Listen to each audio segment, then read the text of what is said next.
Alors aujourd'hui, on va parler gourmandise en ce début d'année. Forcément, il y a un incontournable, c'est la galette des rois. Et pour en parler, je suis en compagnie de Charlène qui m'accueille dans sa boutique ici, dans l'hypercentre de Saint-Quentin. Et tout de suite, on peut dire que pour les gourmands, il y a tout ce qu'il faut déjà ici, Charlène, n'est-ce pas?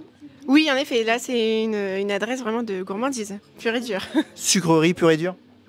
Gourmandise. On a la différence avec le sucre, on essaye d'apporter moins de sucre que dans les pâtisseries traditionnelles. D'accord, mais on reste quand même sur du On dessert, reste- sur voilà, la c'est petite, ça. le petit 4 heures. C'est ça.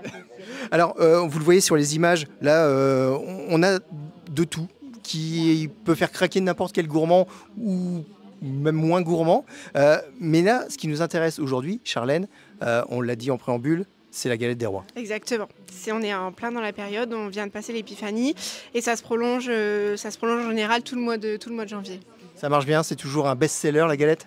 Oui, en effet, nous, on est un petit peu dépassé d'ailleurs par la demande. Vous n'aviez mais pas prévu autant de galettes? Autant de galettes, non. On en avait prévu, mais pas autant.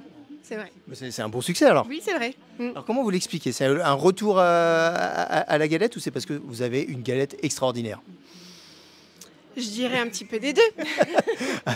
Un petit peu des deux, forcément. Alors moi, ce qui m'a interpellé en arrivant, c'est que vous proposez donc les galettes pommes caramel, crème d'amande pralinée pure. Frangipane, pâte d'amande, c'est pas la même chose? Non, pas du tout. D'accord. La crème d'amande, on est sur une crème d'amande pure. Et en fait, une frangipane, c'est une crème d'amande mélangée à de la crème pâtissière.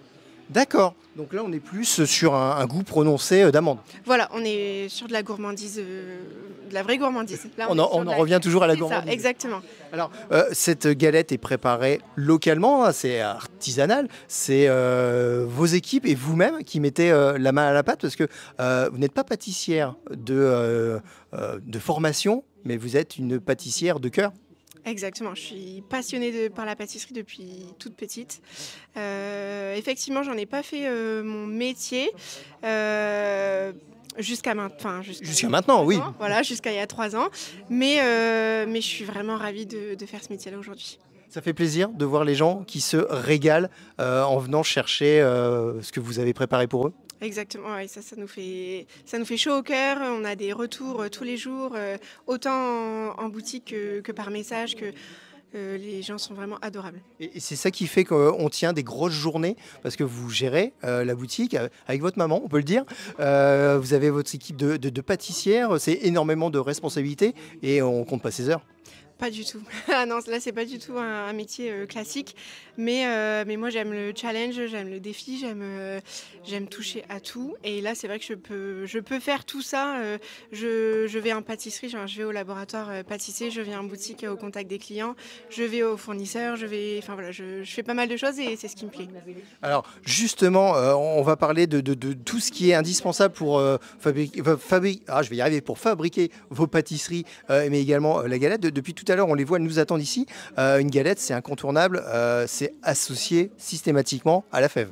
Ah bah oui, il n'y a pas de galette sans fève. Alors, donc là, vous avez quoi comme type de fève? J'ai l'impression qu'on est sur plusieurs modèles de fèves, c'est bien ça? Oui, en effet, comme je vous le disais, on a été un petit peu dépassé par la demande. Donc, on a dû se réapprovisionner en fèves. Et donc, on a 3 sortes. Voilà, vous avez des ingrédients de pâtisserie. Donc là, une belle tablette de chocolat. Une belle tablette de chocolat. Vous avez une plaquette d'œufs, un rouleau à pâtisserie. Ensuite, on a aussi une autre collection avec Une fève galette dans les voilà, galettes. c'est ça, une fève galette dans les galettes qui sont magnifiques. Et ensuite, on a un petit peu plus marrant, des petits bonhommes en forme de tartelette au citron, en forme de tartelette aux fraises par exemple, avec un petit ananas, une petite pêche. Et on reste quand même sur de la gourmandise. Hein. Voilà, toujours. On en revient toujours à ça. Alors, moi, cette gourmandise, depuis tout à l'heure, comme dirait l'autre, Maître Corbeau par l'odeur alléchée, j'aimerais bien y goûter. Est-ce que vous avez préparé une petite part pour nous? Bien sûr. Allez, ouais, on va tout vous dire, c'était déjà prêt. Donc, on s'installe, vous venez avec moi, Charlène? Avec plaisir. Alors, attention, parce que là, on a un bout de sapin qui tombe à côté, mais c'est pas grave. Alors, justement, alors, une grosse question, la galette, on la mange froide ou on la mange tiède ou chaude? Alors, moi, personnellement, je la mange tiède. Je la mange tiède. Pourquoi? Parce que quand c'est trop froid, on n'a pas exactement tous les goûts. Voilà, quand c'est un petit peu réchauffé ou au moins à température ambiante, il y a les goûts qui se décuplent. Mais pas trop chaud par contre. Pas trop chaud, non, sinon ça brûle. Oui, forcément. La crème d'amande, après, ça brûle la langue. Donc moi, je conseille de préchauffer votre four. Vous préchauffez votre four, vous le préchauffez une petite dizaine de minutes et ensuite vous le coupez et vous mettez la galette dedans. Ah d'accord, on met la galette une fois que le four est éteint. On profite de l'inertie au niveau de la chaleur. C'est ça, exactement. Comme ça, vous ne risquez pas de la cuire une nouvelle fois et elle a le temps de réchauffer tout doucement et vous risquez même pas de la... Ce serait dommage de l'abîmer. C'est ça, voilà, exactement. Bon, alors là, ça serait dommage de ne pas y goûter. Vous m'accompagnez? Les petites cuillères sont très originales aussi, hein, j'adore. Alors attention, donc là, les amis, vous n'allez pas pouvoir y goûter, mais vous inquiétez pas, je me fais le relais. Ça se fait pas de parler la bouche pleine, mais je vais le faire quand même. Effectivement, on sent que là, on a une présence d'amande plus importante. C'est ça. Et en plus, là, je vous ai dit notre best-seller avec le praliné pur. Ah, voilà, on est gâtés. Merci beaucoup, Charlène. Elle est vraiment très, très bonne. N'hésitez pas à venir pousser la porte. Charlène vous accueillera avec un beau sourire et vous aurez le choix de toutes ces pâtisseries et toutes ces gourmandises. Je vais reprendre un morceau parce que c'est vraiment excellent. Allez, n'oubliez pas, c'est la galette des rois, c'est en ce moment. Merci encore, Charlène.